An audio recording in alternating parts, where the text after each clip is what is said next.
Buenas tardes, bienvenidos a un espacio donde profundizamos uno de los conflictos armados más largos de la historia, el conflicto armado colombiano, que duró más de 5 décadas, de 1964 a 2016.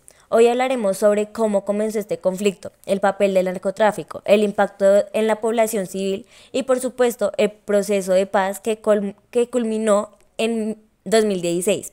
Acompáñeme junto a Sara, quien nos va a responder y aclarar muchas preguntas.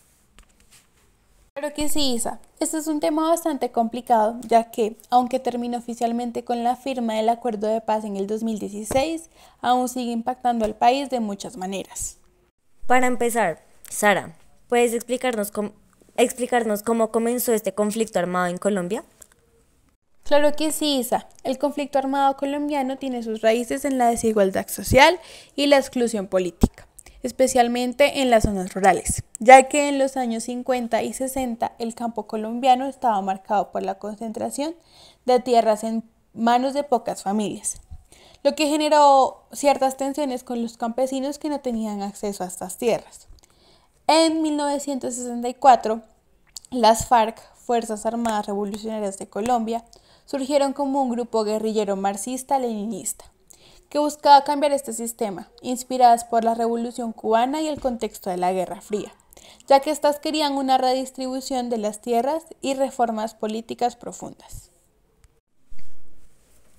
Entonces, ¿el conflicto comenzó como una respuesta a las tensiones agrarias y políticas? Exactamente, Isa. Las FARC y el ELN, Ejército de Liberación Nacional, fueron las primeras guerrillas que se formaron en respuesta a estas tensiones. Sin embargo, con el tiempo, este conflicto se fue transformando y fue involucrando otros actores, como los grupos paramilitares y los narcotraficantes, lo que hizo mucho más complejo y violento este conflicto. Mencionaste que el conflicto evolucionó con el tiempo. ¿Qué papel jugó el narcotráfico en este proceso? Listo, Isa. Si bien sabemos, el narcotráfico fue un factor clave que transformó el conflicto, ya que a partir de los años 80, tanto las guerrillas como los grupos paramilitares comenzaron a financiarse con el cultivo de coca y el tráfico de droga.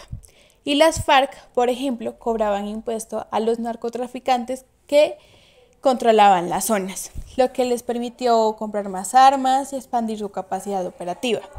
Y por otro lado, los paramilitares que habían sido creados por terratenientes y empresarios para luchar contra las guerrillas y también se involucraron en el narcotráfico. ¿Y cómo afectó esto en el conflicto? Listo. Si bien sabemos, el narcotráfico se intensificó en la violencia de Colombia.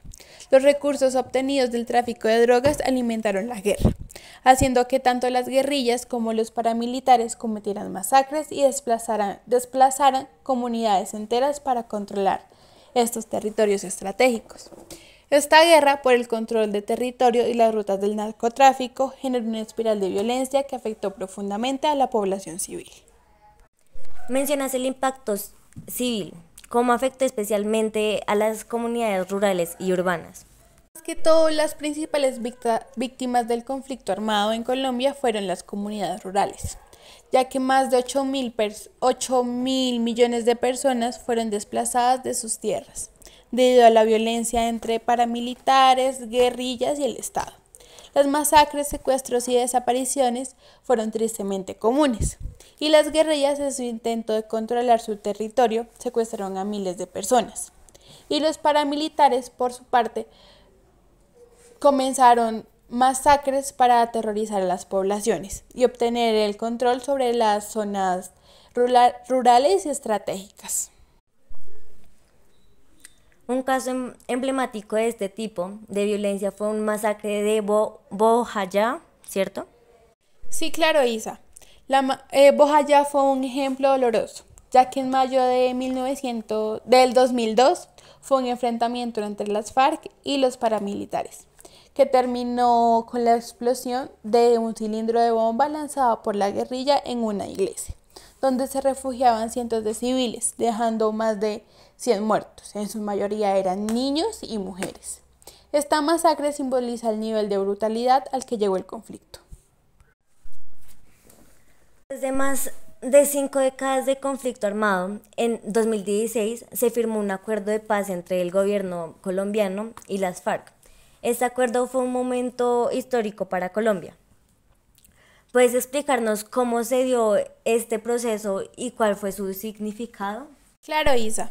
El proceso de paz fue el resultado de varios intentos fallidos de diálogo entre las FARC y el gobierno colombiano a lo largo de los años. Sin embargo, tengamos en cuenta que fue en el 2012, bajo el gobierno de Juan Manuel Santos, que iniciaron las negociaciones formales en La Habana, Cuba. Este proceso fue diferente a los anteriores, porque ambas partes lograron mantener un diálogo constante, incluyendo momentos de tensión, y ya que esto se trataba de poner fin a uno de los conflictos más armados más antiguos del mundo. ¿Cuáles fueron los temas más complejos en las negociaciones?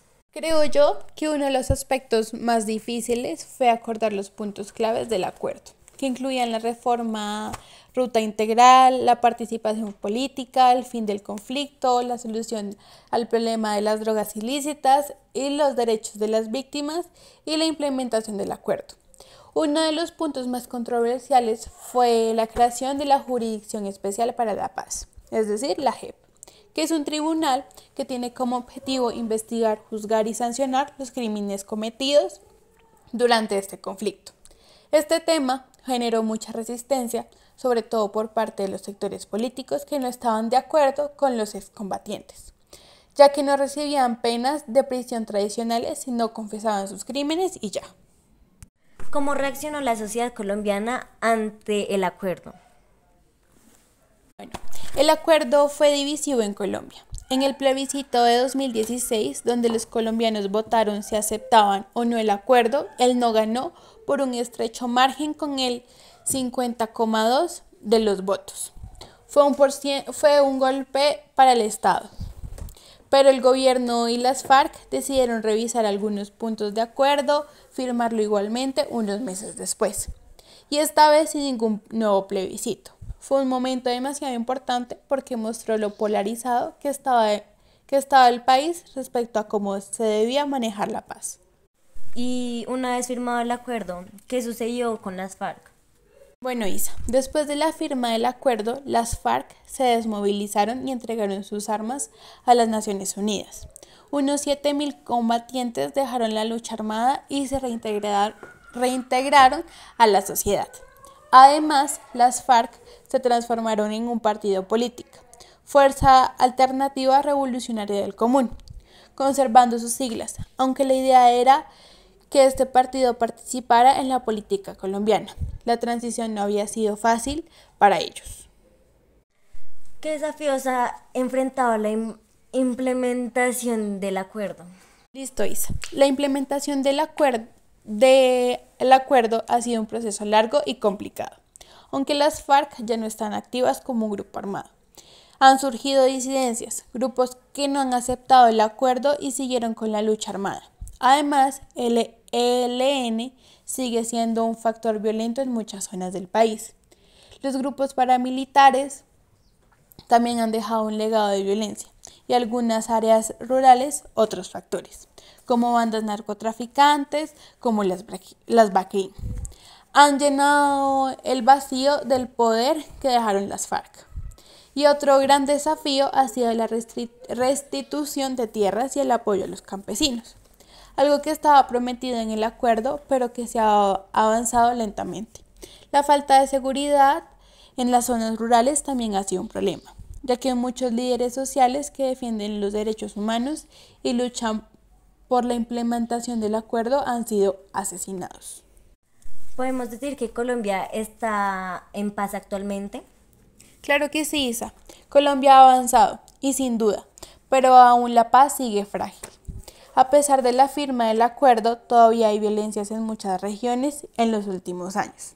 Más de 1.000 líderes sociales y excombatientes de las FARC han sido asesinados, lo que pone en riesgo la consolidación de la paz.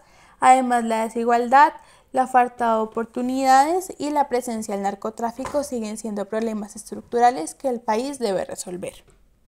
Entonces, ¿cuáles son los principales retos que enfrenta Colombia para lograr una paz completa y duradera? Bueno, primero que todo, consolidar la presencia del Estado en las zonas rurales, donde históricamente han estado ausentes. Esta es como la clave. También se necesita una mayor inversión en la educación, salud y desarrollo económico en estas áreas. Segundo que todo, el gobierno deberá garantizar la seguridad de los excombatientes y líderes sociales, porque su muerte crea alguna desconfianza en el proceso. Y tercero, es demasiado importante abordar el problema del narcotráfico, que sigue alimentando la violencia. En pocas palabras, la paz no solo es la ausencia de guerra, sino es un proceso que involucra justicia social, oportunidades y la reparación de las víctimas. Muchas gracias, Sara, por acompañarnos y explicarnos este tema tan importante para la historia de Colombia. A pesar de los logros en la firma del acuerdo de paz, el país aún enfrenta enormes retos para construir una paz duradera. Así es, Isa. La paz es un proceso continuo que requiere el compromiso de todos nosotros y de todos los sectores de la sociedad. Lo importante es que toca seguir luchando y no perder la esperanza por un futuro más justo. Gracias. Gracias.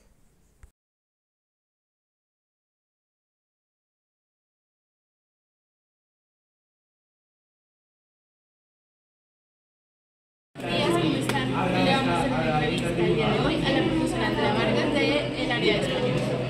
Bueno, la primera pregunta es, profe, ¿nos puedes hablar sobre las causas geopolíticas del conflicto de las FARC en Colombia, por favor? Listo. Dentro de las causas geopolíticas, creo que lo principal es la desigualdad económica que se presenta en todo el país, ya que se ha conocido que las FARC, digamos que toma personas que están subordinadas o que en cuestiones económicas no tienen sustento y no tienen muchos conocimientos, por lo cual como que las subordina y les hace creer que la razón más viable es iniciar una guerra con ellos o irse contra el gobierno. Esto, otra de las causas sería políticas, también las desigualdades en cuestiones alimentarias, que también contribuyen a que pues, por causa del hambre se generen estos tipos de conflictos. Y en cuanto al narcotráfico, ¿qué nos puedes contar? Bueno, el narcotráfico creo que fue una de los inconvenientes más altos en la época de los 2000, ya que el narcotráfico fue como una salida económica que se dio en el país y que daba una recompensa, digamos, mucho más alta que de pronto trabajar bien y no se evidenció de pronto el daño que podría tener a futuro. Listo. ¿Y qué opinas como de la toma del Palacio de Justicia, que si no estuvo mal encaminado a ese sentido? Creo que en su momento fue necesario, ¿sí? Digamos que no hay paz si antes va a haber una guerra y que siempre cuando se generan este tipo de conflictos pues debe salir lesionado alguien, o sea, necesariamente, obviamente en pro del futuro, pero creo que sí fue una buena idea, de pronto se puede haber tomado desde otra perspectiva, pero creo que fue una buena idea. Gracias.